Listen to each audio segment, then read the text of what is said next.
Hello everyone, welcome to the channel. Before we begin today's victim story, I know it's annoying, but I need to ask for your support by subscribing to the channel here. I'm a new and small channel on YouTube, as you can see, and a simple click on the like button can help me a lot. So please subscribe to support me, click the like button and leave a comment telling me which city you're watching from. Now, let's get to the case. Mark Chen stood on the deck of the Mako 2, inhaling deeply as the salty breeze whipped through his dark hair. The early morning sun cast a golden glow across the choppy waters off Maui's western coast. At 33, Mark was in his prime, an experienced deep-sea diver with hundreds of successful dives under his belt. But today's expedition filled him with a mix of excitement and trepidation. "You sure about this, Mark?" Captain Leilani Kahali called from the wheelhouse. Her weathered face creased with concern as she studied the diver. "That trench is no joke. We've never sent anyone down that deep before." Mark flashed her a confident smile. "That's why I'm here, isn't it? To boldly go where no diver has gone before?" He chuckled, but there was an edge to his laughter. Leilani shook her head, unconvinced. "I know you're good, but even the best can get in trouble down there. The currents are unpredictable, and we don't know what kind of marine life might be lurking in those depths." "That's what makes it exciting," Mark replied, his eyes gleaming with anticipation. He turned his attention to his diving gear, meticulously checking each piece of equipment. The specialized deep diving suit lay before him, its reinforced fabric designed to withstand the crushing pressures he'd face at 200 feet below the surface. As Mark went through his pre-dive routine, his dive buddy Kai Akamu approached. The younger man's usually cheerful face was etched with worry. "Listen, brah," Kai said, his voice low. "I know you're set on this solo dive, but I still think it's a bad idea. Why don't you let me come with you?" Mark paused, looking up at his friend. "Kai, we've been over this. The trench is too narrow for two divers. It's safer if I go alone." He placed a hand on Kai's shoulder. "Besides, I need you up here monitoring the comms. If something goes wrong, you're my lifeline." Kai nodded reluctantly. "Just be careful. Down there, okay? Those six-gill sharks they've been spotting lately, they're not like the reef sharks we're used to. They're deep-sea predators, and we don't know much about their behavior." A flicker of unease passed through Mark's eyes, but he quickly masked it. "I'll keep my eyes peeled," he assured Kai. "But remember, six gills usually stay much deeper than where I'll be diving. The chances of an encounter are slim." As the sun climbed higher in the sky, Mark began the laborious process of donning his diving suit. Each seal and connection was double and triple checked. His life quite literally depended on the integrity of this equipment. "Comms check," Mark said, adjusting his helmet. "Reading you loud and clear." Kai's voice crackled through the speaker. Captain Leilani's voice joined in. "Weather's holding steady." "Mark, but there's a front moving in later this afternoon. You've got a 4-hour window, Max. After that, I'm calling the dive with or without you." "Understood," Mark replied. "That should be plenty of time."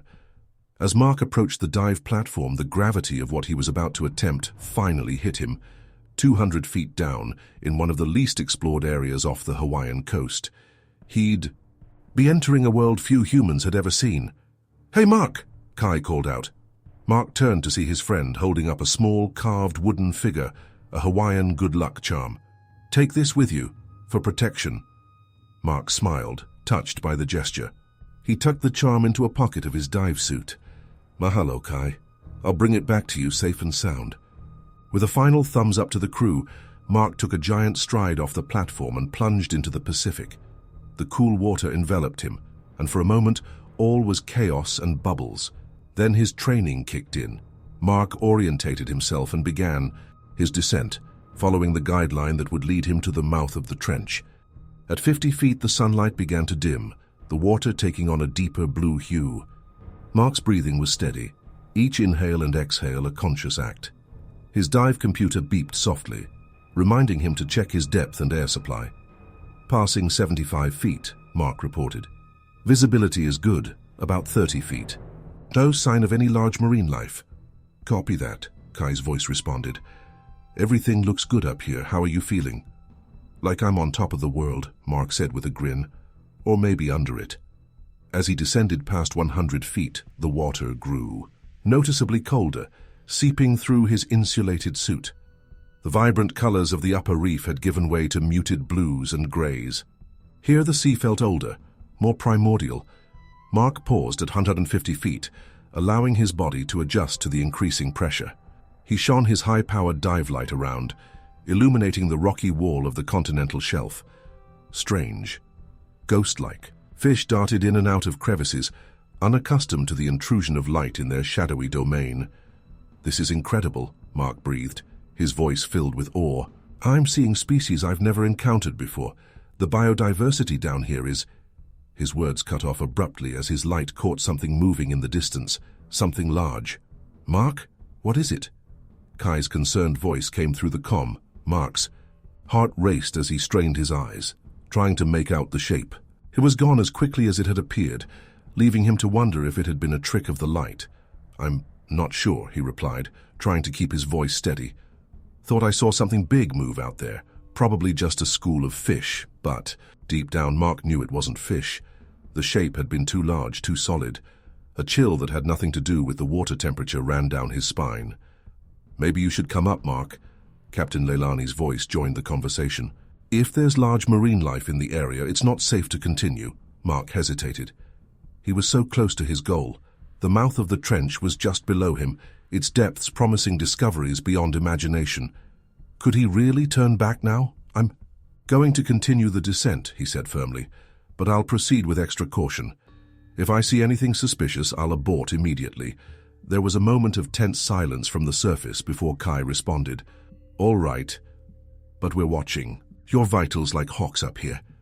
Any spike in heart rate or erratic movement, and we're pulling you up, got it?" "Got it," Mark agreed. Taking a deep breath, he released more air from his buoyancy compensator and continued his descent into the darkness. As he approached 200 feet, the entrance to the trench loomed before him. It was like staring into the maw of some ancient sea monster, ready to swallow him whole. Mark's light seemed feeble against the vast darkness. "I'm at the target depth," he reported, his voice hushed with a mixture of fear and reverence. Beginning. Exploration of the trench. Mark moved forward slowly, hyper-aware of his surroundings. Every shadow seemed to move, every rock formation looked like it might come to life. The silence was oppressive, broken only by the sound of his own breathing and the occasional creak of his gear under pressure.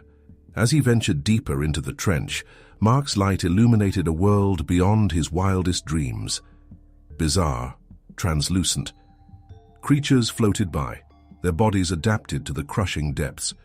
Forests of black coral swayed in gentle currents, harboring life forms yet unknown to science. Mark was so engrossed in documenting his findings that he almost missed it. A subtle shift in the water pressure, a feeling of something large moving nearby. He whirled around, his light cutting through the murk, and there it was. A massive six-gill shark, easily 15 feet long, glided out of the darkness. Its ancient flattened head swung towards Mark, 6 gill slits clearly visible along its flanks.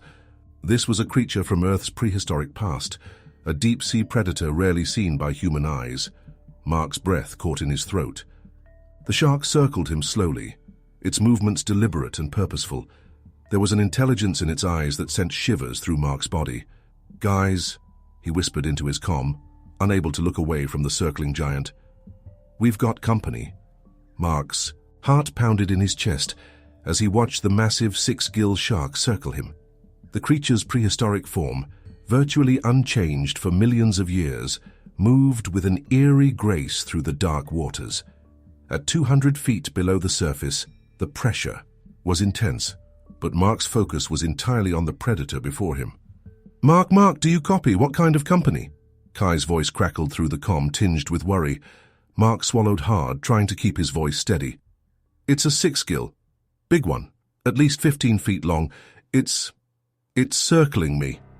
There was a sharp intake of breath on the other end. "Jesus," Kai muttered. "Mark, you need to get out of there now." But Mark couldn't move. He was transfixed by the shark's presence, its dark eyes seeming to bore into him. The 6-gill made another lazy circle, its powerful tail propelling it effortlessly through the water. "I can't," Mark whispered. "Any sudden movements might provoke." "I need to stay calm." Captain Leilani's voice joined the conversation, her tone urgent. "Mark, listen to me. Six gills are deep-sea ambush predators. They're not used to divers at that depth. It's probably curious, but that curiosity can turn deadly in an instant." Mark nodded, even though they couldn't see him. He knew she was right. But another part of him, the scientist, the explorer, was awestruck. This was a once-in-a-lifetime opportunity to observe one of the ocean's most elusive predators up close. Slowly, carefully, Mark reached for the camera attached to his suit. If he was going to be in this situation, he might as well document it. The small movement caught the shark's attention. It paused in its circling, its head turning slightly towards Mark. "Easy," Mark breathed, as much to himself as to the shark. "I'm not a threat, just passing through your neighborhood." To his amazement, the six gill seemed to relax slightly. It resumed its circling, but at a greater distance. Mark seized the opportunity to capture some footage, his hands shaking slightly as he operated the camera. "Guys, you're not going to believe this," he said into his comm. It's beautiful, prehistoric. I've never seen anything like it." Kai's voice came back strained. "That's great, Mark, but please start making your way back to the guideline." Slowly. Mark knew Kai was right. As fascinating as this encounter was, he was in a precarious position. He began to move inch by inch back towards the mouth of the trench where he'd entered. The six gill followed, maintaining its distance but clearly interested in the strange intruder in its domain. As Mark neared the edge of the trench, his dive light illuminated something that made his blood run cold. There, half buried in the sediment, was a collection of bones. Large bones. "Oh my God," he breathed. What is it?" Leilani demanded. Mark swallowed hard. "There are remains down here. Looks like a whale fall. That's probably what attracted the six gill to this depth." Suddenly, the shark's presence made more sense. It wasn't just curiosity that had drawn it to Mark. It was hunting instinct. The wealth of nutrients from a decomposing whale carcass was an irresistible draw for deep-sea scavengers. As if sensing Mark's realization, the six gill's behavior changed. Its circles grew tighter, its movements more purposeful. Mark's heart rate spiked as he recognized the shift in behavior. "It's getting more aggressive," he reported, trying to keep the fear out of his voice. "I'm going to try to ascend." "Do it slowly," Kai advised. "Any rapid movements might trigger an attack response." Mark began to rise, keeping his eyes on the shark. For a moment it seemed like he might make it. The six gill continued to circle below him, watching but not advancing. Then, without warning, it surged upward. Mark barely had time to react. He twisted in the water, narrowly avoiding the shark's gaping maw. But the movement was too sudden, too panicked. In his haste to dodge, he lost his grip on the camera. It tumbled into the darkness below. "No!" Mark cried out, instinctively reaching for the falling equipment. It was a mistake. The sudden movement and the sinking camera caught the six gill's attention. In the blink of an eye, it changed course, diving after the camera with frightening speed. For a split second, Mark felt relief. The shark was going after the camera, not him. But that relief was short-lived. As the six gill snapped at the sinking device, its powerful tail swung upward, catching Mark squarely in the chest. The impact knocked the wind out of him. Mark tumbled through the water, disoriented and struggling to regain control. His ears rang from the collision, and he tasted blood in his mouth. Had he bitten his tongue? Or was it something worse? Mark, come in." Kai's frantic voice pierced through the haze of pain and confusion. I'm here," Mark gasped, finally managing to stabilize himself. "The shark, it hit me. Lost the camera." "Forget the damn camera," Leilani barked. "Get yourself out of there now." Mark didn't need to be told twice. He began to ascend as quickly as he dared, keeping an eye out for the six gill. But the shark had disappeared into the murky depths, leaving Mark with an overwhelming sense of vulnerability. As he rose past 150 feet, a new worry set in. He descended too quickly in his panic. The risk of decompression sickness was now a very real concern. "Guys," he panted into the comm, "I came up too fast. Need to do an emergency decompression stop." "Understood," Kai replied, his voice tense. "We're monitoring your depth and time. Just focus on your breathing and staying calm. Calm, right?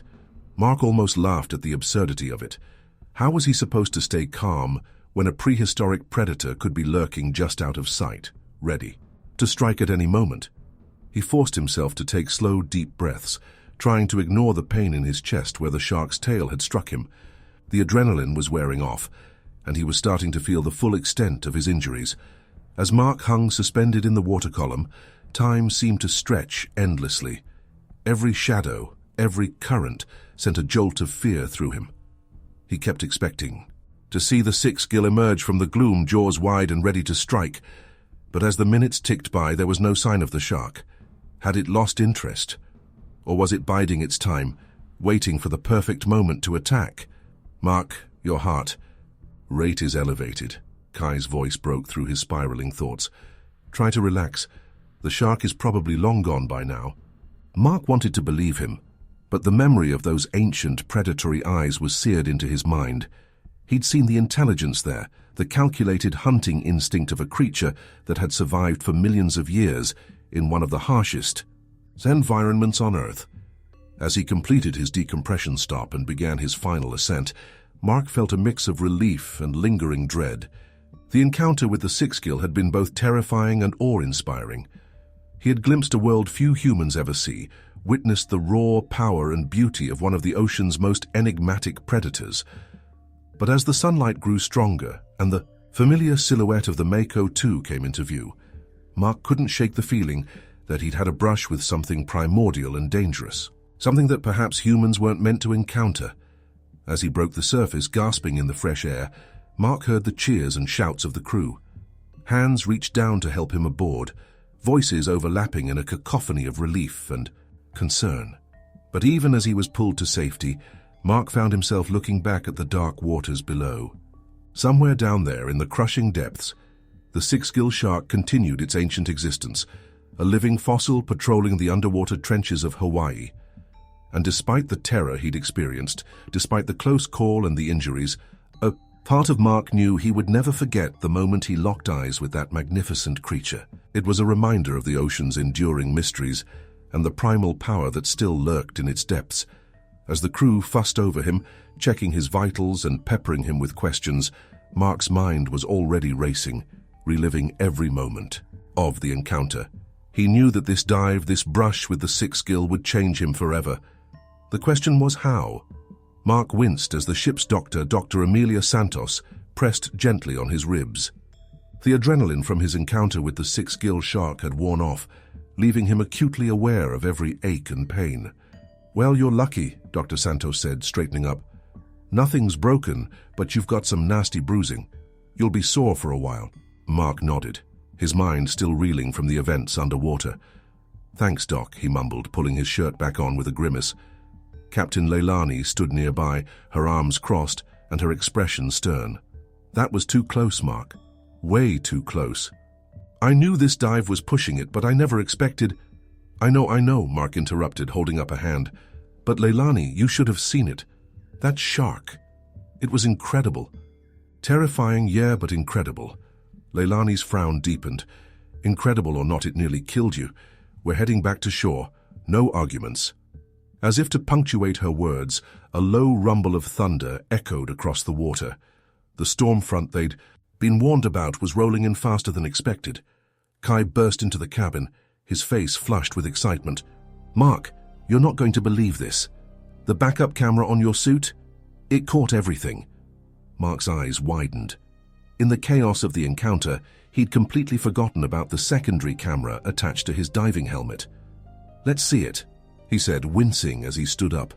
The crew gathered around a small monitor as Kai plugged in the camera. The footage was grainy and dark, but unmistakable. They watched in stunned silence as the massive form of the sixth gill shark materialized out of the gloom, circling Mark with predatory grace. "My God," Dr. Santos breathed. "I've never seen one up close like this." As they continued to watch, the mood in the cabin grew tense. They could see the moment when Mark lost his handheld camera, followed by the heart-stopping seconds when the shark's tail collided with him. "That's enough," Leilani said sharply, reaching to turn off the monitor. But Mark caught her wrist. "Wait." he said, his eyes fixed on the screen. Look. The footage showed Mark's panicked descent, but in the background something was happening. The sixth skill had returned, but it wasn't pursuing Mark. Instead, it was investigating the fallen camera, nudging it curiously with its snout. It wasn't hunting, Mark said softly. It was exploring, just like me. Kai shook his head in disbelief. Brah, that thing could have swallowed you whole. You can't seriously be sympathizing with it. Before Mark could respond, a violent lurch sent them all stumbling. Captain Leilani cursed, rushing to the wheelhouse. That storm's hitting harder than we thought. Everyone secure yourselves. The next few minutes were chaos as the crew scrambled to batten down loose equipment. Rain lashed against the windows and waves crashed over the bow. Despite the tumult, Mark's mind was racing. The footage had confirmed what he'd felt in his gut. The sixth skill hadn't been actively hunting him. It had been curious, perhaps territorial, but not outright aggressive. As Mark helped Kai secure some equipment, he made a decision. I need to go back down, he said. Kai stared at him as if he'd lost his mind. What? Are you crazy? We're in the middle of a storm, and you want to dive? Not now, Mark clarified. But soon. Tomorrow if the weather clears. I need to see it again, Kai. This could be groundbreaking research. No way, Kai said firmly. No way in hell am I letting you go back down there. That shark isn't what we thought, Mark interjected. Ayu saw the footage. It was curious, not aggressive. This could change everything we know about sixth skill behavior. Their argument was cut short as Captain Leilani's voice crackled over the intercom. All hands on deck. We've got a situation. Mark. And Kai exchanged worried glances before rushing to the main deck. The scene that greeted them was like something out of a nightmare. The storm had intensified, turning the once calm waters into a churning maelstrom. But it was what Leilani was pointing at that made Mark's blood run cold. There, amid the towering waves, was a dorsal fin. A very large, very familiar dorsal fin. It can't be, Kai whispered, his face pale. But Mark knew. Somehow, against all odds, the six-gill shark had followed them to the surface. It must be disoriented, Dr. Santos said, joining them at the railing. Six gills aren't built for these shallow depths or rough surface conditions. As they watched, the shark's massive form breached the surface, its body thrashing against the waves. It was clearly in distress, its movements becoming more frantic and erratic. Without thinking, Mark began stripping off his shirt. Kai grabbed his arm. What the hell are you doing? I have to help it, Mark said, his voice firm with resolve. It's suffering because of me, because it followed me up. Are you insane? Leilani shouted over the howling wind. That thing nearly killed you once already. But Mark was beyond reason. The sight of the magnificent creature struggling in an environment it was never meant to inhabit stirred something deep within him. He knew the risks, knew he might be signing his own death warrant, but he couldn't stand by and watch. I'm going in, he announced, kicking off his shoes. Be ready with the crane and shark sling. We're going to guide it back to deeper water. Before anyone could stop him, Mark dove into the churning sea. The cold water shocked his system, the waves immediately threatening to overwhelm him. But he was a strong swimmer, and adrenaline fueled his strokes as he made his way towards the floundering shark. As he got closer, he could see the panic in the six-gill's ancient eyes. This creature, so perfectly adapted to the crushing depths and eternal darkness of the deep sea, was completely out of its element here in the stormy shallows. Hey there, big guy, Mark called out, treading water a safe distance from the thrashing. Predator, remember me, let's get you back where you belong. The shark's head swung towards him, its rows of serrated teeth gleaming in the flashes of lightning. For a heart-stopping moment, Mark thought it might charge him, but instead, it seemed to calm slightly at the sound of his voice.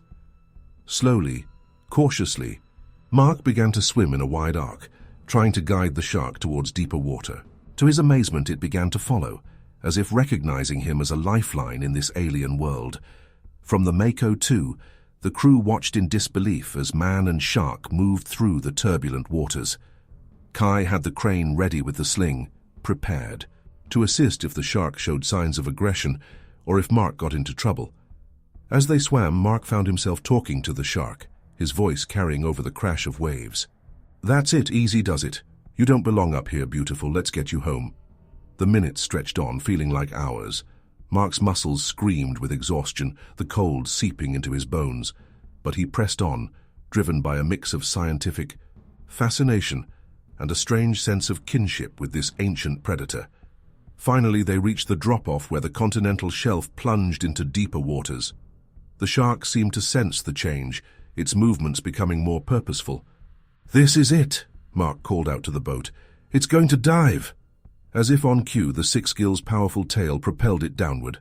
But before it disappeared into the depths, it turned, its dark eye meeting Mark's gaze one last time.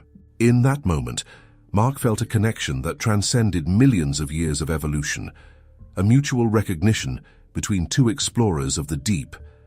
Then, with a final flick of its tail, the shark was gone, swallowed by the darkness below. Exhausted and shivering, Mark allowed himself to be pulled back to the boat. As the crew wrapped him in warm blankets, peppering him with a mix of admonishments and awe-struck questions, he couldn't stop staring at the spot where the shark had vanished. "You're either the bravest or the craziest son of a bitch I've ever met," Captain Leilani said, shaking her head in disbelief. Mark managed a weak smile. "Maybe a bit of both," he admitted.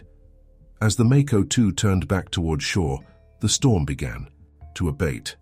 Mark sat on the deck, wrapped in blankets and lost in thought.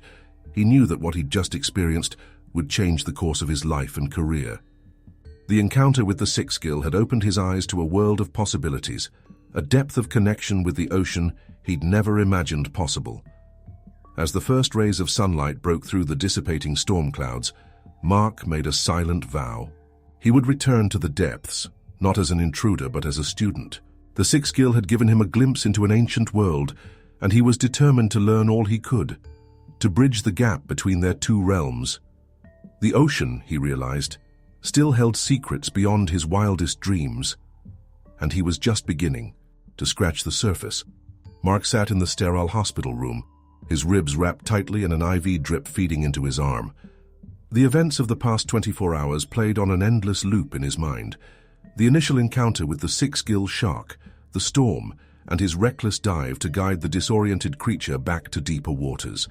A soft knock on the door interrupted his thoughts. "Come in," he called out, wincing slightly at the effort. Dr. Amelia Santos entered, clipboard in hand and a concerned frown on her face. "How are you feeling, Mark?" "Like I went 10 rounds with a heavyweight champion," Mark replied, with a weak smile. "But I'll live." Dr. Santos nodded, checking his vitals. "You're lucky. Hypothermia, exhaustion, bruised ribs. It could have been much worse."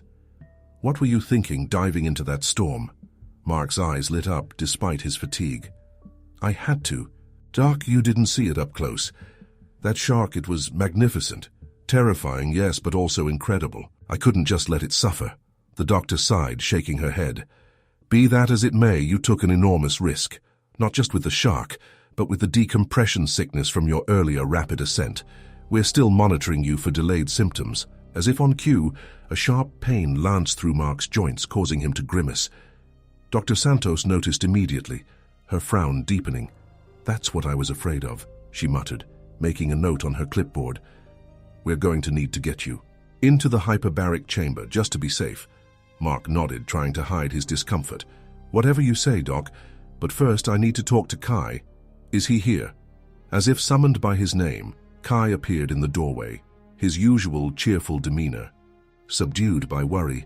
"Hey, brah, you look like hell." Mark chuckled, then winced at the pain in his ribs. "Feel like it too. But Kai, the footage, did you save it?" Kai's expression softened. "Yeah, man. Every second. It's incredible stuff. The university's already buzzing about it." Dr. Santos cleared her throat. "As fascinating as I'm sure this is, Mark needs rest and treatment. We need to get him to the hyperbaric chamber now." As they wheeled Mark down the hospital corridor, Kai walked alongside, filling him in on the aftermath of their adventure. "The Coast Guard's been asking questions," Kai said in a low voice. "They're not too happy about the risks we took, and the university's marine biology department is going crazy. They want to mount another expedition as soon as possible." Mark's eyes widened. "Another expedition? Already?" Kai, we have to be on that team, the things we could learn. Kai held up a hand, his expression serious. Slow down, brah. You're in no shape for another dive anytime soon. And after what happened... Mark, are you sure you want to go back down there? The question hung in the air as they reached the hyperbaric chamber. As the medical team prepared Mark for the treatment, he found himself grappling with conflicting emotions. The memory of the Six Gill's ancient eyes, the primal fear he'd felt when it charged, the exhilaration of guiding it back to safety, it all swirled in his mind. I have to, Kai, he said finally, his voice quiet but determined. What we saw down there, what we experienced, it could change everything we know about deep-sea ecosystems, about shark behavior. We can't just let that go. Kai nodded slowly, a mix of admiration and concern in his eyes. I get it, man. I do. But promise me you'll take it easy, yeah? No more solo hero stunts. Mark managed to smile. Promise. We do this. Together or not at all. As Mark was sealed into the hyperbaric chamber, the pressurized oxygen beginning to flood his system, his mind raced with possibilities. The footage they'd captured would need to be analyzed, frame by frame. They'd need to consult with shark experts, deep-sea biologists, oceanographers. This could be the start of something groundbreaking. Hours later, emerging from the chamber feeling slightly better but utterly exhausted, Mark was surprised to find Captain Leilani waiting for him. Captain, he said, straightening up in his wheelchair, I didn't expect to see you here. Leilani's weathered face was a mask of conflicting emotions, concern, anger, and a grudging respect. Didn't expect to be here, she replied gruffly, but someone's got to knock some sense into that thick skull of yours. Mark braced himself for a lecture, but instead, Leilani pulled up a chair and sat beside him. What you did out there, she began, her voice low, was either the bravest or the stupidest thing I've ever seen. Maybe both. I know, Mark started to say, but Leilani held up a hand. Let me finish. It was reckless, dangerous, and against every safety protocol we have. She paused, her eyes softening slightly. But it was also remarkable. The way you connected with that shark, guided it back to safety. I've never seen anything like it in all my years at sea. Mark felt a surge of emotion, a lump forming in his throat. Thank you, Captain. That means a lot coming from you. Leilani leaned forward, her expression turning serious. But Mark, you have to understand, the ocean, she's not always kind. She doesn't care about our curiosity or our good intentions. One wrong move down there. And I know the risks, Mark interrupted gently. But Captain, what we discovered, it's bigger than just me. It could change our entire understanding of deep-sea ecosystems. Leilani nodded slowly. I get that, but no discovery is worth your life, you hear me? If you're going back down there, and I know you well enough to know you will, you do it smart, you do it safe. I will, Mark promised. No more solo dives. We'll put together a team, plan everything down to the last detail. A ghost of a smile crossed Leilani's face. Good, because if you think I'm letting anyone else captain that expedition, you've got another think coming. As Leilani left, Mark felt a renewed sense of purpose. The fear and doubt that had been gnawing at him since the encounter began to fade, replaced by determination. They had stumbled upon something extraordinary, and he was determined to see it through. Over the next few days, as Mark recovered in the hospital, a steady stream of visitors kept him updated on the outside world. University officials, marine biologists, even a representative from NOAA came to discuss the footage and the potential for further research. Dr. Eliza Chen, a renowned shark behaviorist, spent hours with Mark, poring over the video footage. This is unprecedented, she marveled, her eyes glued to the screen. The way it interacted with you, both underwater and during the storm, it challenges everything we thought we knew about six-gill behavior. Mark nodded eagerly. That's what I've been trying to tell everyone. It wasn't just acting on instinct. There was intelligence there, curiosity. Dr. Chen looked at him, her expression a mix of excitement and caution. Mark, if you're right about this, it could revolutionize our understanding of shark cognition. But we need more data. Controlled studies. We can't base everything on one extraordinary encounter. I know, Mark agreed. That's why we need to go back. Set up long-term observation equipment, maybe even tag a few individuals for tracking. As they discussed possibilities, Mark could feel his strength returning, his mind sharpening with each passing day. The pain in his ribs was fading, and the symptoms of decompression sickness had all but disappeared thanks to the hyperbaric treatments. On the day of his release from the hospital, Mark stood at the window of his room, looking out at the vast expanse of the Pacific. Somewhere out there, in the deep trenches off the Hawaiian coast, the six-gill shark continued its ancient existence. But now a connection had been forged, a bridge between two worlds that had never truly met before. As he gathered his belongings, preparing to leave, Mark's phone buzzed with a message from Kai. Team meeting tomorrow, 9 a.m. University wants to fast-track the expedition. You in? Mark smiled, feeling a familiar surge of excitement and anticipation. He typed out his reply. Wouldn't miss it for the world. As he stepped out of the hospital, into the warm Hawaiian sun, Mark took a deep breath, filling his lungs with the salty ocean air.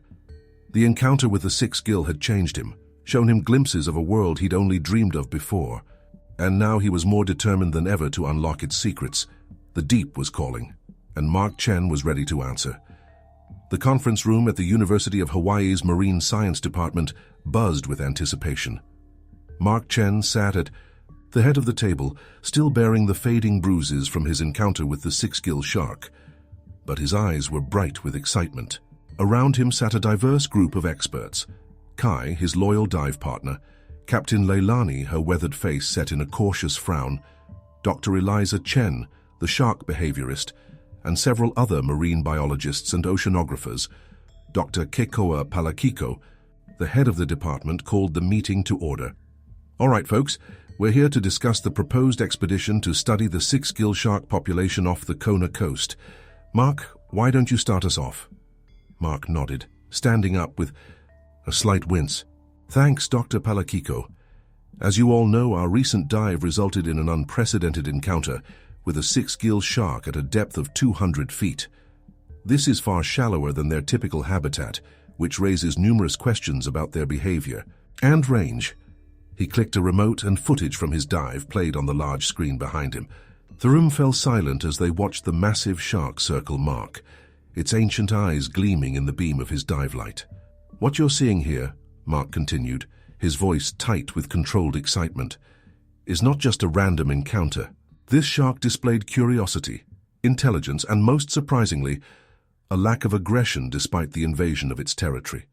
Dr. Chen leaned forward, her brow furrowed. While the footage is certainly compelling, Mark, we have to be careful, and not to anthropomorphize. What you perceive as curiosity could simply be predatory assessment. Mark nodded, acknowledging her point. You're right, Dr. Chen. That's exactly why we need this expedition. We need more data, more encounters to truly understand what's happening here.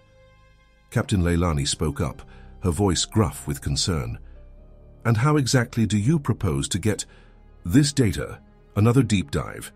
Need I remind everyone how close we came to disaster last time? A murmur of agreement rippled through the room. The risks were undeniable and fresh in everyone's minds. Mark took a deep breath. You're right, Captain. What happened last time was dangerous and not something we can repeat. That's why I'm proposing a different approach. He clicked to the next slide, showing a schematic of an underwater monitoring station. We set up a long-term observation post at the edge of the trench. Remote cameras, hydrophones, environmental sensors, the works. We monitor from a safe distance, minimizing human interaction unless absolutely necessary.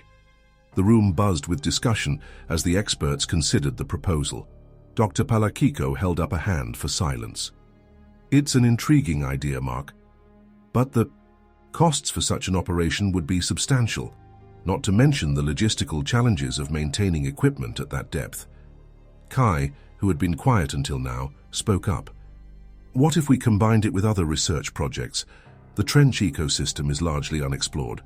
We could gather data on deep-sea biodiversity, ocean currents, even climate change impacts. It could be a multidisciplinary effort. Dr. Chen nodded enthusiastically. I like that. We could potentially secure funding from multiple sources, NOAA, National Geographic, private conservation groups. As the discussion continued, Mark felt a growing sense of hope. This was more than he dared to dream of, a chance not just to study the 6 skills, but to explore an entire ecosystem that had remained hidden from human eyes. Suddenly, a new voice cut through the excited chatter. And what about the sharks themselves? Have any of you considered the impact this could have on them? All heads turned to the back of the room where a woman had stood up. Mark recognized her as Dr. Malia Kalani, a prominent marine conservationist, known for her passionate advocacy for shark protection. Dr. Kalani continued, her voice firm. These creatures have existed for millions of years in an environment untouched by humans. By introducing our technology, our presence, are we not risking disruption of their natural behaviors, their ecosystem? A heavy silence fell over the room. It was a valid concern, one that Mark had grappled with himself in the days since his encounter. He met Dr. Kalani's gaze steadily. You're absolutely right, Dr. Kalani. It's a concern we have to take very seriously. That's why our proposal includes strict protocols for minimal interference. We're not looking to change their environment, but to understand it, to learn from it. Dr. Kalani didn't look entirely convinced. And what happens when that understanding leads to exploitation? When tour companies start offering 6-gill encounters to thrill-seeking divers? Captain Leilani snorted. At 200 feet? Not likely. The risks would be... Risks didn't stop Mark here, did they? Dr. Kalani interrupted, gesturing towards him. Where he goes, others will follow. It's human nature. The room erupted into heated debate. Mark could see the expedition hanging in the balance, threatening to be torn apart by conflicting interests and ethical concerns. Enough, Doctor. Palakiko's voice cut through the chaos. This is precisely why we need this research. Without data, without understanding, we can't protect these creatures or their habitat. He turned to Mark. You have 1 month to refine this proposal. Address the concerns raised here today. Ethical considerations, funding sources, risk assessments. I want it all. If you can do that, you'll have the university's full support. Mark nodded, feeling the weight of responsibility settle on his shoulders. Thank you, Dr. Palakiko. We won't let you down. As the meeting adjourned, Mark found himself cornered by Dr. Kalani. Up close, he could see the passion burning in her eyes. I meant what I said in there, she said, her voice low. These sharks, this ecosystem, they're not just subjects for study. They're a vital part of our ocean's health, of our planet's future. Mark nodded, meeting her intensity with his. I understand, Dr. Kalani. Believe me, I do. What I experienced down there, it wasn't just a scientific discovery. It was a connection, a revelation. I want to protect them as much as you do. Dr. Kalani studied him for a long moment, then seemed to come to a decision. All right, I'm willing to work with you on this, but I'll be watching closely. One step out of line, one hint that this could harm the sharks or their habitat, and I'll shut it down faster than you can say Megalodon. Got it? Mark extended his hand. Got it. And thank you. Your expertise will be invaluable. As Dr. Kalani shook his hand, Mark felt a surge of renewed purpose. The path ahead was challenging, fraught with ethical dilemmas and practical obstacles. But the potential for discovery, for understanding, for forging a new relationship between humans and one of the ocean's most ancient inhabitants was immeasurable. Over the next few weeks, Mark threw himself into refining the proposal. He worked long hours with Kai and Dr. Chen, consulting experts from around the world, poring over every detail of the plan. They designed cutting-edge underwater cameras capable of withstanding extreme depths, developed protocols for data collection that would minimize disturbance to the ecosystem, and created comprehensive risk assessment and emergency response plans.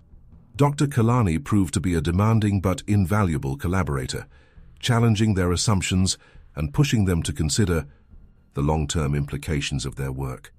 Her passion for conservation helped shape the project into something that could benefit not just the scientific community, but the ocean itself. As the deadline approached, Mark found himself once again standing at the edge of the ocean, watching. The sun set over the Pacific. The wounds from his encounter with the 6-gill had healed, but the memory remained vivid. The shark's ancient eyes, the primal fear and wonder he'd felt. the strange connection that had formed in those moments underwater. Kai joined him on the beach, handing him a steaming cup of coffee. "You ready for tomorrow, brah? Dr. Palakiko's going to grill us hard." Mark took a sip, feeling the warmth spread through him. "As ready as we'll ever be. This proposal, it's more than just a research project, Kai. It's a chance to bridge two worlds, to understand creatures that have outlived dinosaurs, that have seen oceans rise and fall." Kai nodded, his usual joviality replaced by a quiet reverence. "I get it, man. Ever since I saw that footage, it's like the ocean's bigger somehow, more mysterious, more alive." As the last rays of sunlight painted the sky in brilliant oranges and purples, Mark felt a sense of certainty settle over him. Whatever challenges lay ahead, whatever risks they might face, this was a journey worth taking. The six skills had opened a door to a world few humans had ever glimpsed, and Mark was determined to step through it, not as a conqueror, but as a student, a witness to one of nature's most enduring mysteries. The deep was calling, and tomorrow Mark and his team would answer. The adventure was just beginning. The Mako 2 cut through the choppy waters off the Kona coast, its bow slicing through the early morning mist.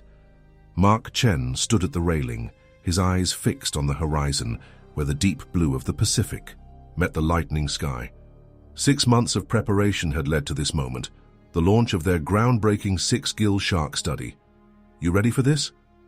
Kai's voice broke through Mark's reverie. His friend and dive partner joined him at the railing, handing him a steaming mug of coffee. Mark took a grateful sip, feeling the warmth spread through his body. "As ready as I'll ever be. It still feels surreal, you know. After all the planning, all the debates, we're finally doing this." Kai nodded, his usual jovial expression replaced by one of focused determination. "I know what you mean, brah. But we've got this. The team, the tech, it's all top-notch." From the wheelhouse, Captain Leilani's voice crackled over the intercom. Approaching the drop site, all hands prepare for deployment. The deck burst into activity as the research team emerged from below, checking equipment and running last-minute diagnostics. Dr. Eliza Chen, the shark behaviorist, approached Mark and Kai, her tablet in hand. "Final checks on the observation pod are green," she reported. "Environmental sensors, cameras, hydrophones, all systems go. We're ready to lower it as soon as we're in position." Mark nodded, feeling a mix of excitement and anxiety churn in his stomach. The observation pod was the culmination of months of design and testing, a state-of-the-art underwater laboratory that would serve as their eyes and ears in the six gills domain. As the Mako 2 slowed to a stop over the deep trench where Mark had first encountered the six gill, Dr. Malia Kalani joined them on deck. The marine conservationist had been a challenging but invaluable addition to the team, her expertise and passion for protecting the sharks shaping every aspect of their research plan. "For remember," she said, her voice low and intense, "we're guests in their world. At the first sign of distress or significant behavior change in the sharks, we pull the plug. No exceptions." Mark met her gaze steadily. "Agreed. We're here to observe and learn, not to interfere." The next hour was a flurry of activity as the team worked to deploy the observation pod. The massive crane on the Mako 2's deck groaned under the weight of the sophisticated equipment. Inch by inch, the pod was lowered into the dark waters. Mark watched the depth gauge tick upward. 50 feet, 100 feet, 150 feet. At 200 feet, where he had first encountered the six gill, Mark felt his heart rate quicken. The memory of those ancient eyes, that powerful form gliding through the gloom, was still vivid in his mind. "Pod has reached target depth," Kai announced, monitoring the deployment from a bank of computers. "Initiating systems check." The tension on deck was palpable as they waited for confirmation that the pod had survived the descent and was functioning properly. After what felt like an eternity, Kai's face broke into a wide grin. "We've got visual," he exclaimed, "bringing it up on the main screen now." The team crowded around the large monitor as it flickered to life. The image was dark and grainy at first, but as the pod's powerful lights activated, a new world came into focus. The seafloor at 200 feet was an alien landscape of rocky outcroppings and swaying deep-sea corals. Strange, translucent creatures drifted by the camera, their bioluminescent organs pulsing softly in the darkness. "My God," Dr. Chen breathed. "It's beautiful." For the next several hours, the team worked in shifts, monitoring the feeds from the observation pod and cataloging every species that came into view. The diversity of life at this depth was staggering, far beyond what they had anticipated. But as the day wore on, there was still no sign of their primary target. "Maybe we scared them off with all this equipment," Kai suggested, rubbing his tired eyes. Dr. Kalani shook her head. "Unlikely. Six gills are curious by nature. If anything, the pod should attract them." As if on cue, a shout came from one of the junior researchers. "Movement on the eastern camera, something big!" All eyes snapped to the screen. At first there was nothing but the usual darkness. Then, emerging from the gloom like a ghost, came the massive form of a six-gill shark. Mark felt his breath catch in his throat. It was just as magnificent as he remembered. Nearly 20 feet long, its ancient form gliding effortlessly through the water. The shark circled the pod slowly, its 6 gill slits clearly visible in the camera's light. "It's beautiful," Dr. Chen whispered, her voice filled with awe. "Look at how it's investigating the pod. That's not just random movement. It's deliberate exploration." Dr. Kalani nodded, her earlier skepticism replaced by wonder. "The way it's using its electroreceptors to sense the equipment, it's remarkable. We're witnessing behaviors that have never been documented before." As they watched, a second 6-gill appeared, then a third. Soon the pod was surrounded by a small group of the ancient predators, each one investigating the strange, new addition to their environment with what could only be described as curiosity. "This is unprecedented," Mark said, his voice tight with excitement. "We're seeing social behaviors that were thought to be impossible at these depths. This could change everything we know about 6-gill ecology." For hours, the team watched in rapt attention as the sharks interacted with the pod and with each other. They observed hunting behaviors, social interactions, and even what appeared to be play, behaviors that challenged long-held assumptions about these deep-sea predators. As the sun began to set, bathing the deck of the Mako 2 in golden light, Mark finally tore himself away from the monitors.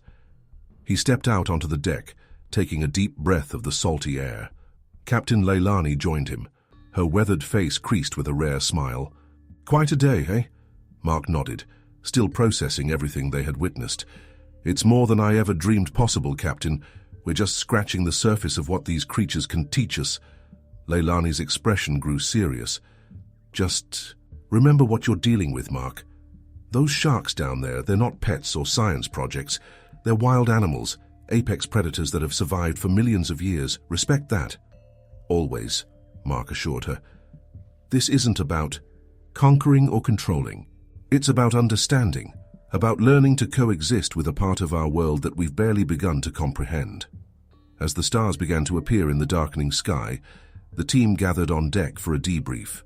The excitement was palpable as they discussed the day's observations and planned for the weeks ahead. Dr. Chen was practically bouncing with enthusiasm. "The data we've collected today alone will keep us busy for months. The social structures, the hunting patterns, it's revolutionary."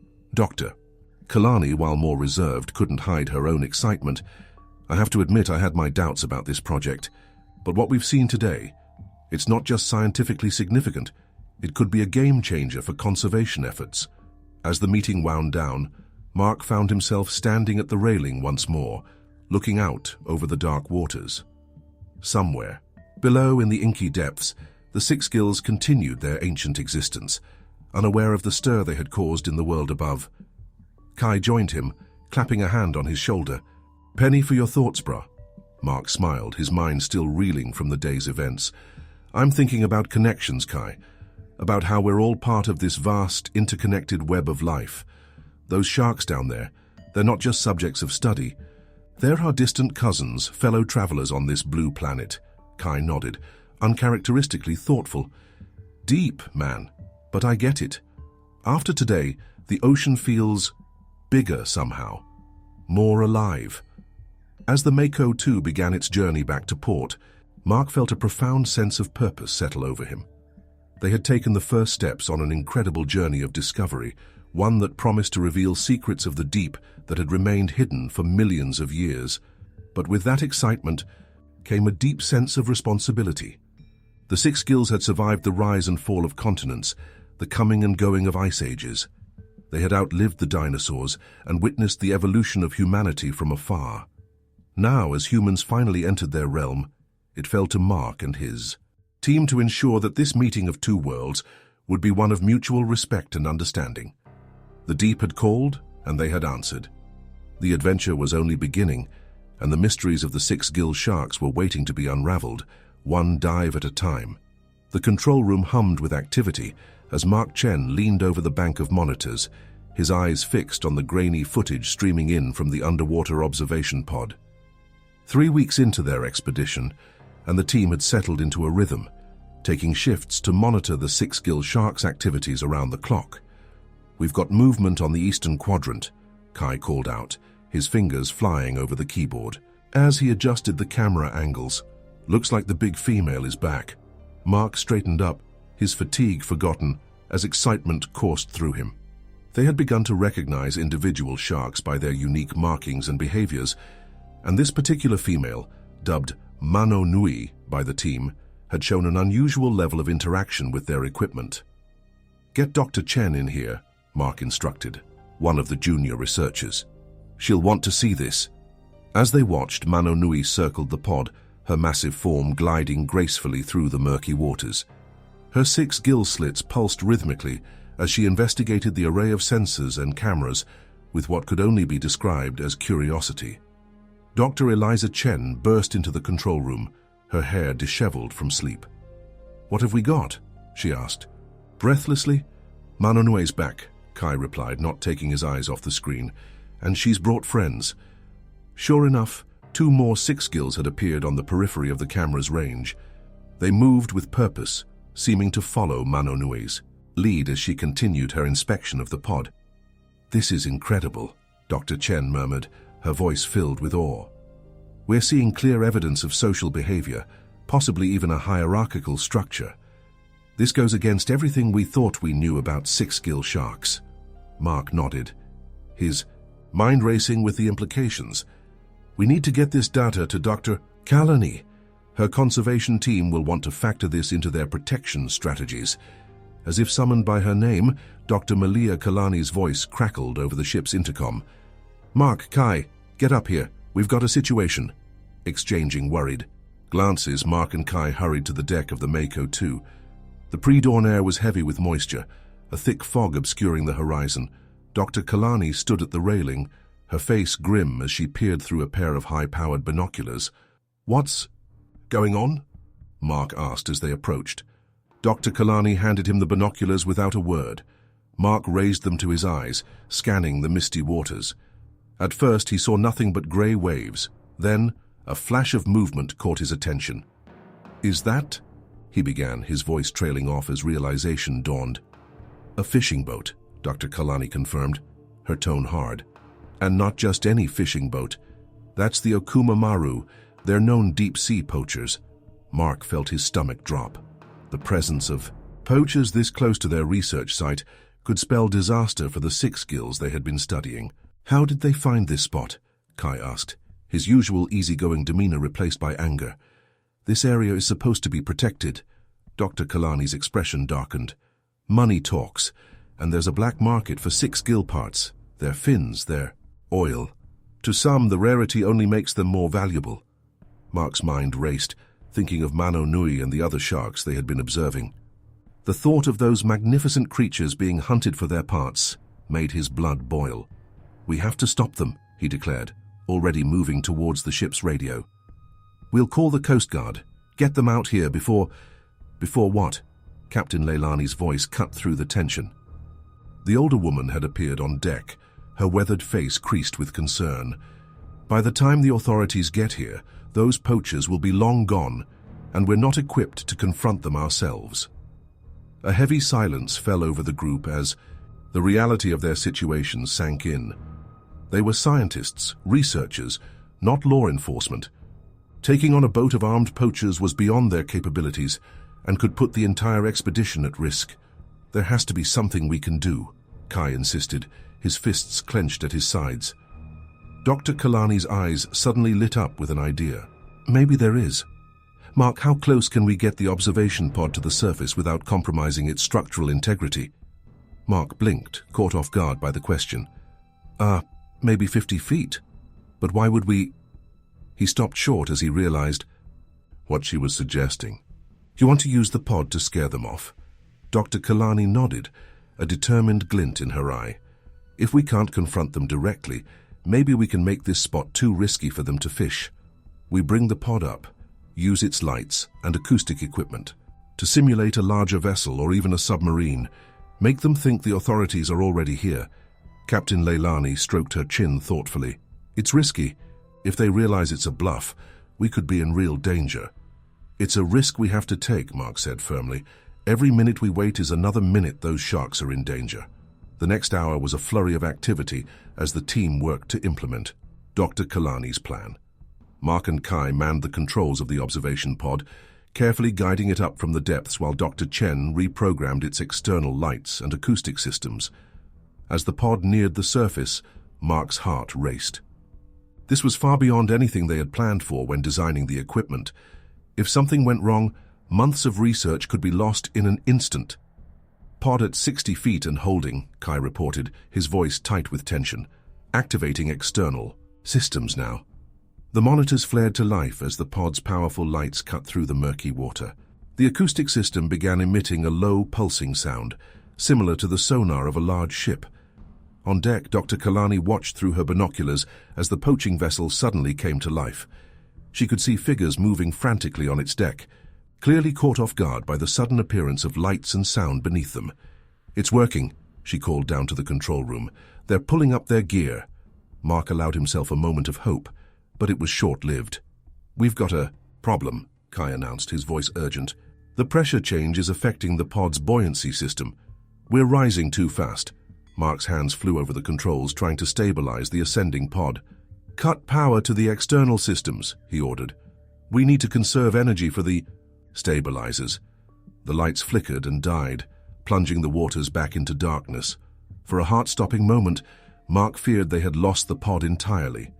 Then, slowly, agonizingly, the readings began to stabilize. Pod holding at 30 feet, Kai reported, relief evident in his voice. Above, Dr. Kalani watched as the poaching vessel's engine roared to life. They're leaving, she shouted down to the control room. Whatever you did, it worked. A cheer went up from the team, but Mark couldn't shake the knot of tension in his stomach. They had won this round, but at what cost? The observation pod, their eyes and ears into the world of the Six Gills, was now dangerously close to the surface and possibly damaged. As the adrenaline of the confrontation began to fade, the reality of their situation set in. They had acted on instinct, driven by their desire to protect the sharks they had come to study. But in doing so, they had crossed a line from observers to active participants in the ecosystem they were meant to be studying. Captain Leilani's voice crackled over the intercom, somber and serious. All hands to the conference room. We need to talk about what just happened and where we go from here. As Mark made his way to the meeting, his mind raced with questions. Had they done the right thing? What would this mean for their research? And, most importantly, what would be the long-term consequences of their actions for the Six Gills and the delicate ecosystem they inhabited? The deep had called them here to uncover its secrets, but now they found themselves entangled in a web of ethical dilemmas and unforeseen challenges. As he entered the conference room, Mark knew that the decisions they made in the next few hours would shape not only the future of their expedition, but potentially the fate of the Six Gill sharks themselves. The adventure had taken an unexpected turn, and the true test of their resolve was only just beginning. The tension in the Mako 2's conference room was palpable as the research team gathered around the table.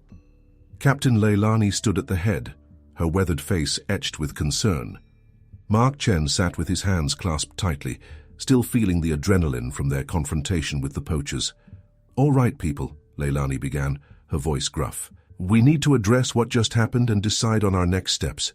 Dr. Kalani, since this was your idea, why don't you start?" Dr. Malia Kalani straightened in her chair, her eyes blazing with a mix of defiance and worry. We did what we had to do to protect the 6 gills. Those poachers would have decimated the population we've been studying. Our actions were justified. Justified, maybe, Dr. Eliza Chen interjected. But what about the scientific implications? We've directly interfered with the ecosystem we're supposed to be observing. How can we guarantee the integrity of our data now? The room erupted into a heated debate. Kai, usually the peacemaker, found himself caught in the middle, torn between his desire to protect the sharks and his commitment to scientific principles. Mark listened to the arguments flying back and forth, his mind racing. Finally, he stood up, silencing the room with a raised hand. "Look," he said, his voice steady despite the turmoil he felt inside. "What's done is done. We made a choice in the heat of the moment, and now we have to deal with the consequences. But let's not forget why we're here in the first place." He moved to the wall where they had pinned up photos of the 6 gills they'd been studying. His fingers traced the outline of Mano Nui, the large female that had become the focus of their research. These creatures have survived for millions of years, adapting to changes we can barely comprehend. They've seen the rise and fall of entire species, outlived the dinosaurs. And now, for the first time, we have a chance to understand them, to learn from them. We can't let that opportunity slip away because of one incident. Dr. Kalani nodded in agreement. Mark's right. We have a responsibility to these sharks, not just as scientists, but as stewards of the ocean. Captain Leilani's expression remained stern. That's all well and good, but we have practical matters to consider. The observation pod is stuck at 30 feet. If we can't retrieve it or lower it back down, we lose our eyes and ears down there, not to mention the risk of it being spotted by other boats. Kai spoke up, his brow furrowed in concentration. "I've been running diagnostics on the pod. The buoyancy system is damaged, but I think I can fix it. The real problem is the power supply. We pushed it way beyond its intended use." Mark felt a glimmer of hope. "So if we can resolve the power issue, we might be able to salvage the situation." Kai nodded cautiously. "Maybe. But it would mean someone going down there to manually replace the power cells and reset the systems. It's not a simple fix, and at that depth it's not without risk." The room fell silent as the implications sank in. They all knew deep-sea diving came with inherent dangers, but this was beyond their original mission parameters. Dr. Chen broke the silence, her voice quiet but firm. "We can't ask anyone to take that risk. The scientific value of our work isn't worth endangering a life." Mark took a deep breath, knowing what he had to do. "You don't have to ask. I'll do it." "No way, brah," Kai protested immediately. "You're still not fully recovered from your last encounter with the 6 gills. I'll go." "Hold on, both of you," Captain Leilani interjected. "Nobody's going anywhere until we have a solid plan and every possible safety measure in place. And we need to consider the legal implications of what we've done. We scared off poachers, yes, but we also interfered with a fishing vessel. There could be repercussions." Dr. Kalani's expression hardened. "Let them come after us. We have video evidence of their illegal activities. If they want to press the issue, we'll be ready." The discussion continued late into the night, weighing risks against potential rewards, ethical considerations against practical necessities. By the time the sun began to peak over the horizon, they had hammered out a plan. Mark and Kai would dive together to repair the observation pod. Dr. Chen would monitor their vitals and manage communication from the ship, while Dr. Kalani coordinated with Marine Patrol to keep an eye out for the return of the poachers. Captain Leilani would oversee the entire operation, ready to pull the plug at the first sign of trouble. As the team dispersed to prepare for the dive, Mark found himself alone, on the deck, watching the first rays of sunlight dance across the waves. The enormity of what they were attempting weighed heavily on him. "Beautiful, isn't it?" Captain Leilani's voice startled him out of his reverie. She joined him at the railing, her eyes scanning the horizon with the practiced ease of a lifelong sailor. "It is," Mark agreed. "Easy to forget what's lurking beneath the surface." Leilani turned to face him, her expression serious. "Mark, I need to know you're thinking clearly about this. What we're doing, it's not just about the sharks anymore. We're crossing lines, taking risks that go beyond standard research protocols." Mark nodded, understanding the captain's concerns. "I know, Captain, but I also know that we're on the verge of something incredible here. The things we've learned about the Six Skills, the behaviors we've observed, it could change everything we thought we knew about deep-sea ecosystems. We can't back down now." Leilani studied him for a long moment, then sighed. "Just promise me one thing. If it comes down to a choice between the research and your life or Kai's life, you choose life. Every time. No hesitation. The ocean's secrets have waited millions of years.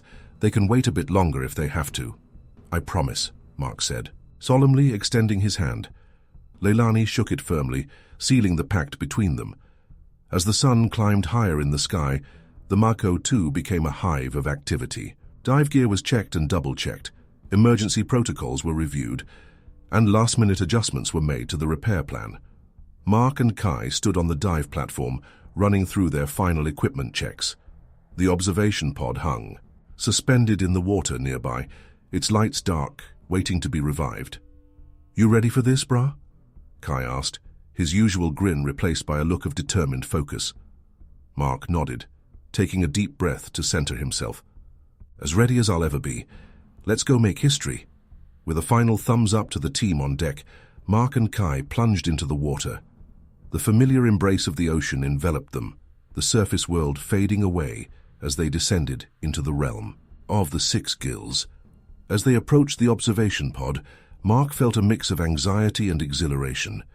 They were about to attempt something unprecedented, pushing the boundaries of deep-sea research in ways they had never anticipated when they first embarked on this expedition. Through the murky water, Mark caught a flash of movement in the distance. His heart raced as he recognized the distinctive shape of a six-gill shark gliding by, its ancient form a reminder of the world they were fighting to understand and protect. In that moment, as he reached out to begin work on the pod, Mark knew that whatever challenges lay ahead, whatever consequences they might face for their actions, this was where he was meant to be. The deep had called, and he had answered. Now it was time to see where this adventure would lead them next. The ocean's pressure bore down on Mark and Kai as they worked on the observation pod, their movements slow and deliberate in the alien environment. 30 feet below the surface, the water was a deep, mesmerizing blue, occasionally broken by flashes of silver as fish darted past, curious about the strange intruders in their domain. "How's it looking?" Mark's voice crackled through the comms, his breath slightly labored as he held the pod steady. Kai's hands moved with practiced precision, replacing the damaged power cells. "Almost there. Just need to..." "Got it."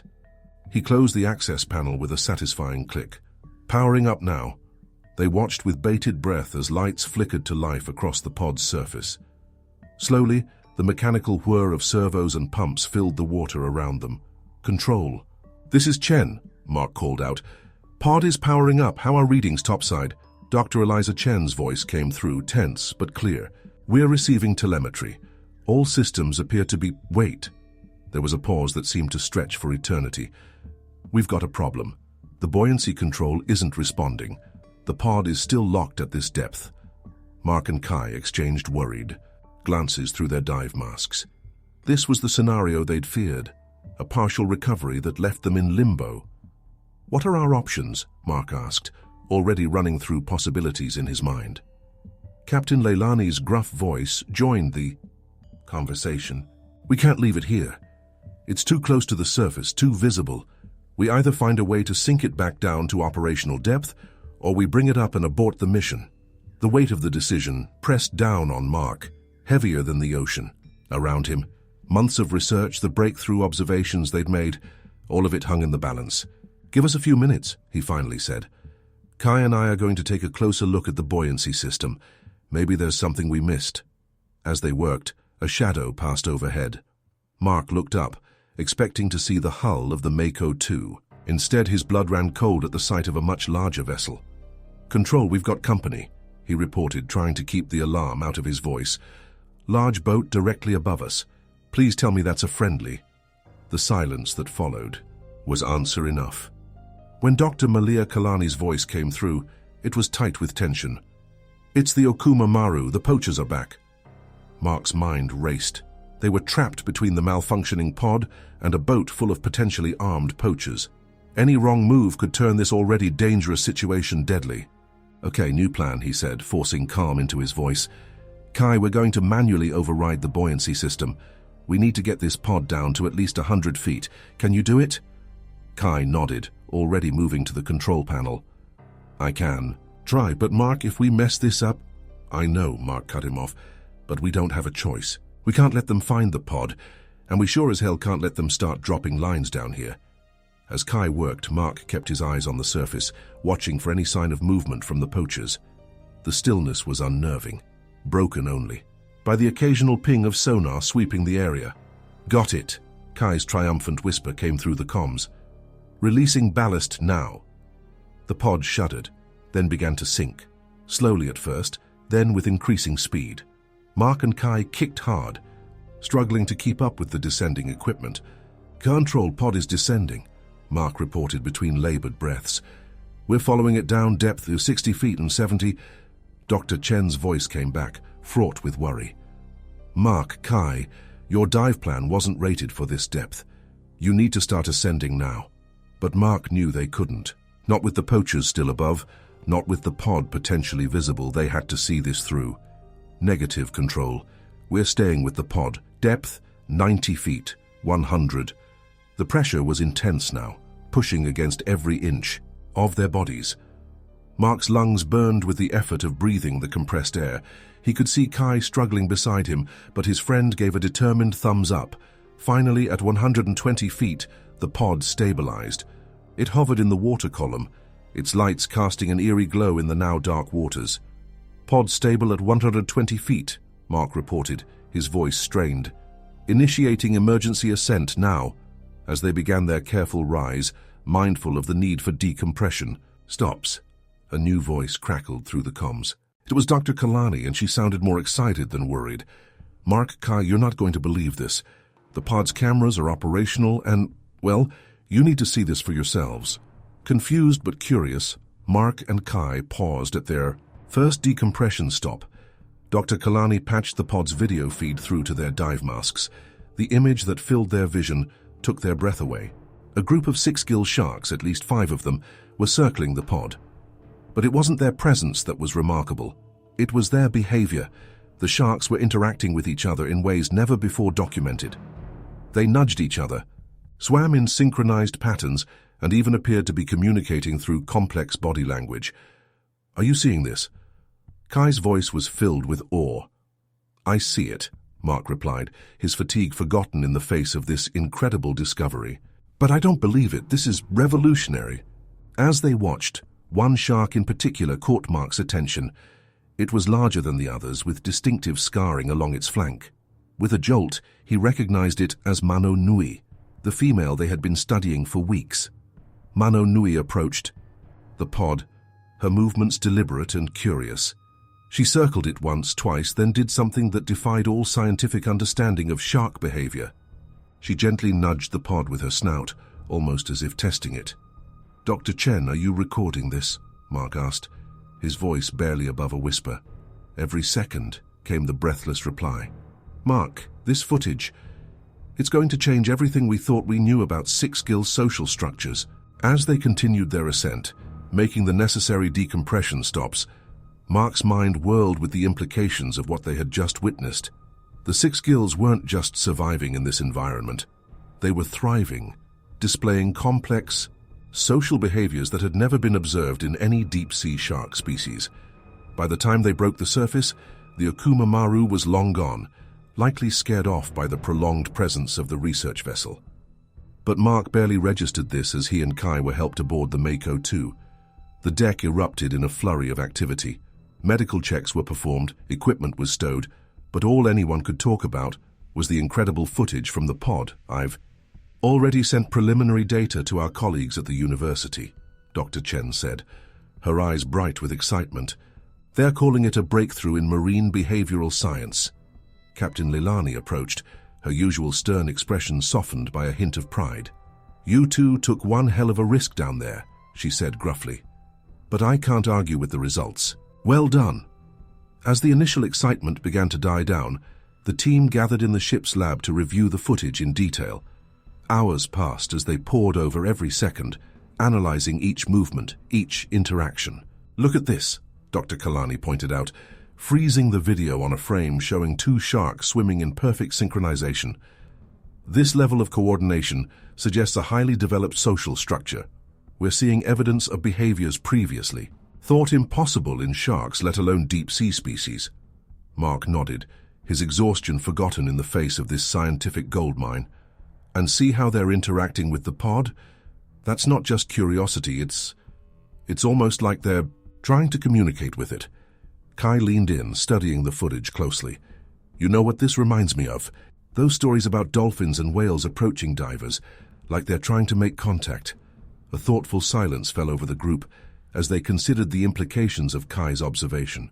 Could it be possible that these ancient predators, survivors of millions of years of evolution, were capable of more complex cognition than anyone had ever suspected? As the sun began to set, painting the ocean in hues of orange and pink, Mark found himself once again on the deck of the Mako 2. The events of the day played through his mind on an endless loop. The danger, the discovery, the sheer wonder of it all. Dr. Kalani joined him at the railing, her face etched with a mix of excitement and concern. "Hell of a day," she said softly. Mark nodded, his eyes fixed on the horizon. "That's putting it mildly. What we saw down there, it changes everything." "It does," Dr. Kalani agreed, "but it also puts us in a difficult position. This discovery is too big to keep quiet. But going public could put the Six Skills at risk. If word gets out about their behaviors, about their potential intelligence, the poachers would double their efforts," Mark finished, the reality of their situation sinking in. "And it wouldn't just be poachers. Think of the pharmaceutical companies, the military. Everyone would want a piece of this." They stood in silence for a moment, the weight of their responsibility settling heavily on their shoulders. Finally, Mark spoke, his voice filled with determination. "We publish," he said firmly, "but we do it carefully. We release enough to secure protection for this area to get the funding we need to continue our research. But the details, the full extent of what we've seen, that stays between us until we can guarantee the Six Skills' safety." Dr. Kalani studied him for a long moment, then nodded. "It won't be easy. The scientific community, the media, they'll all want more." "Then we'll give them more," Mark said, a plan already forming in his mind. "We'll expand our research, look for similar behaviors in other deep-sea species. We'll turn this into a larger conversation about marine intelligence, about the need for conservation." As they continued to discuss their next steps, the last rays of sunlight dipped below the horizon. Beneath the waves, in the dark depths that had become the focus of their lives, Mark knew the Six Skills were continuing their ancient existence, unaware of the storm of human interest about to descend upon their world. He made a silent vow then, not just to study these magnificent creatures, but to protect them, to ensure that the connection they had forged between the world of humans and the realm of these ancient sharks would be one of mutual benefit and respect. The deep had called them, shown them wonders beyond imagination. Now it was up to them to honor that call, to be worthy of the trust that Mano Nui and her kind had placed in them. As the stars began to appear in the darkening sky, Mark felt a renewed sense of purpose. Their adventure was far from over. In fact, it was only just beginning. The Mako 2 cut through the choppy waters, its bow pointed towards the Hawaiian coastline. After weeks at sea, the research vessel was finally heading home, carrying with it a treasure trove of data that promised to revolutionize marine biology. Mark Chen stood at the railing, his eyes fixed on the horizon where the first hints of land were beginning to appear. "Hard to believe it's almost over, isn't it?" Kai's voice broke through Mark's reverie. His friend and dive partner joined him, handing over a steaming mug of coffee. Mark took a grateful sip, feeling the warmth spread through his body. "Is it, though?" he mused. "Sometimes I feel like we're just scratching the surface."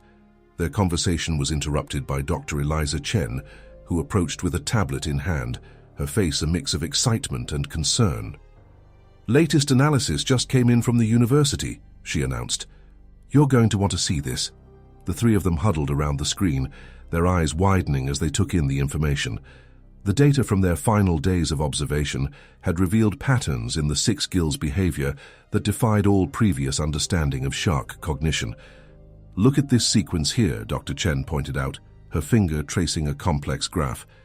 "These aren't random movements. There's a clear pattern of communication, almost like a language." Kai whistled low. "A shark language.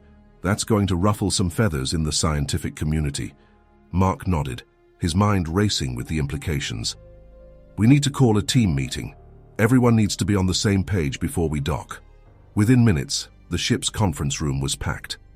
Captain Leilani stood at the head of the table, her weathered face set in a frown as she surveyed the excited researchers. Dr. Malia Kalani sat nearby, her conservation expertise more crucial than ever in light of their discoveries. "All right, let's get down to business," Captain Leilani began, her voice cutting through the chatter. "We're less than 6 hours from port, and once we dock, all hell is going to break loose.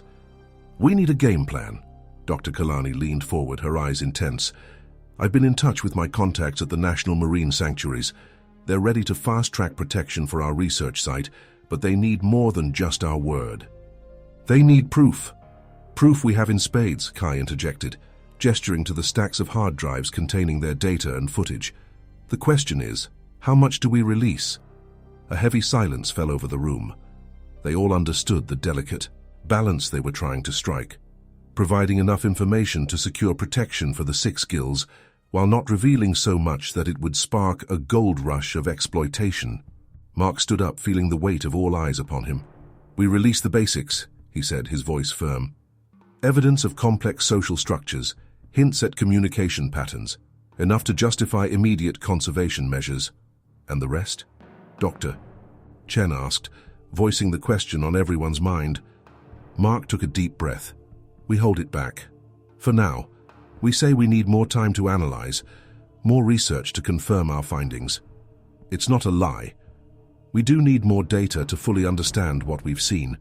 Captain Leilani nodded slowly. "It's a risky play. The scientific community isn't known for its patience, especially with discoveries of this magnitude." "Neither are the poachers," Dr. Kalani added grimly. "The Okuma Maru might have backed off for now, but word will spread. We need to be prepared for increased activity in the area." The discussion continued for hours, hashing out every detail of their approach. As they neared agreement, a commotion on deck drew their attention.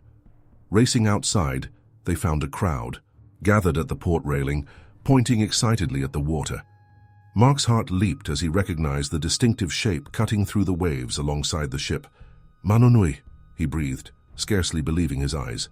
The massive female six-gill shark, the focus of so much of their research, was pacing the Mako 2, her 6 gill slits clearly visible as she breached the surface.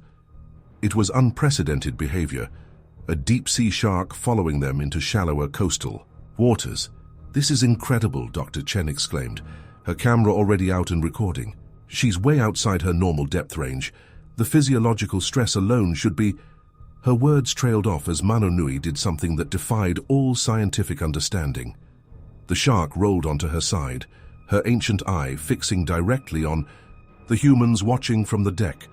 For a moment that seemed to stretch into eternity, there was a connection, a glimpse of intelligence that sent shivers down Mark's spine. Then, with a powerful flick of her tail, Mano Nui dove deep, disappearing into the blue depths. The deck erupted in excited chatter, but Mark stood frozen, his mind reeling from what he'd just witnessed. It wasn't just a random encounter. It had felt like a goodbye. As the coastline grew closer, the team scrambled to incorporate this latest development into their plans. The sighting of Mano Nui in coastal waters added a new urgency to their conservation efforts. "We need to expand the proposed protected area," Dr. Kalani insisted, hastily redrawing maps. "If the 6 gills are ranging this far, their habitat is more extensive than we thought." Mark nodded in agreement, but his thoughts were elsewhere. The image of Mano Nui's eye, so ancient and yet so aware, haunted him. He couldn't shake the feeling that they were on the verge of something even bigger than they'd realized. As the Mako 2 finally docked, the pier was a hive of activity. University officials, Media representatives and a small army of eager graduate students awaited their arrival. Mark took a deep breath, steeling himself for the onslaught of questions and attention. "Remember the plan," Captain Leilani murmured, as they prepared to disembark. "Stick to the script. We control the narrative." The next few hours passed in a blur of handshakes, brief statements, and carefully worded responses. Mark found himself in the center of a media storm, trying to balance scientific caution with the earth-shattering nature of their discoveries. "Dr. Chen," a reporter called out, shoving a microphone in his face, "is it true that you've discovered evidence of language in deep-sea sharks?" Mark chose his words carefully. "What we've found is evidence of complex social behaviors that challenge our current understanding of shark cognition. It's too early to classify it as language, but our observations certainly point to sophisticated communication patterns that warrant further study." Another reporter jumped in. "There are rumors of increased poaching activity in the area of your research. How do you respond to accusations that your work is putting these sharks at risk?" Dr. Kalani stepped in smoothly. "On the contrary, our research is crucial for the protection of these magnificent creatures. We're working closely with conservation authorities to establish expanded marine protected areas based on our findings." As the day wore on, Mark found himself increasingly exhausted, the weight of their discoveries and the responsibility they carried pressing down on him. It was a relief when they finally retreated to the university's marine biology department for a more private debriefing. Professor Akamu, the department head, listened intently as the team presented their findings. His weathered face creased with concern as he absorbed the implications of their research. "This is extraordinary work," he said finally, leaning back in his chair. "But I hope you all understand the Pandora's box you've potentially opened here. If even half of what you're suggesting is true, it could rewrite our understanding of marine intelligence." Mark nodded solemnly. "We're aware of the implications, Professor. That's why we're proceeding with caution. There's still so much we don't understand." Professor Akamu fixed Mark with a piercing gaze. "And what about you, Dr. Chen? You're at the center of this discovery. Where do you see this research going from here?" Mark felt the weight of the question, knowing his answer would shape the direction of their work for years to come. He thought of Mano Nui, of the connection he'd felt in that brief moment on the ship. He thought of the deep trenches, still largely unexplored, and the secrets they might hold. "I think," he said slowly, choosing each word with care, "that we're on the brink of a new frontier in marine biology. These six-gill sharks, they're not just survivors from a prehistoric era. They're a window into a world of intelligence and complexity that we've only begun to comprehend." He paused, looking around at his team, seeing the same mix of excitement and trepidation he felt reflected in their eyes. "Our job now is to explore that world responsibly, to learn from these creatures without exploiting them, to understand their language, because I do believe it is a language, and perhaps one day to communicate with them on their own terms." A hushed silence fell over the room as the enormity of Mark's words sank in. It was Professor Akamu who finally broke it, a slow smile spreading across his face. "Well then, Dr. Chen," he said, rising to his feet, "it seems we have our work cut out for us. I'll make some calls, see about securing long-term funding for an extended research program. Something tells me you and your team aren't done with the deep just yet." As the meeting adjourned, Mark found himself alone in the conference room, staring out the window at the Pacific Ocean stretching to the horizon. Somewhere out there in the dark depths, Mano Nui and her kind continued their ancient existence, unaware of the stir they had caused in the world above. But perhaps not entirely unaware, Mark mused. The memory of that final encounter, of the knowing look in Mano Nui's eye, still sent shivers down his spine. They had started this expedition seeking to uncover the secrets of the deep, but in the end, the deep had revealed something far more profound, a glimpse of an intelligence as alien as it was familiar, a reminder that the ocean still held mysteries beyond their wildest imaginings. As the sun began to set, painting the sky in brilliant hues of orange and pink, Mark felt a renewed sense of purpose settle over him. The adventure wasn't over. In many ways, it was just beginning. The deep had called and they had answered. Now it was time to dive deeper, to push the boundaries of science and exploration and perhaps to forge a new understanding between two worlds that had been separated for millions of years. With a smile, Mark turned away from the window, already mentally preparing for the next expedition. The 6 Gills were waiting, and he had a feeling they had much more to teach.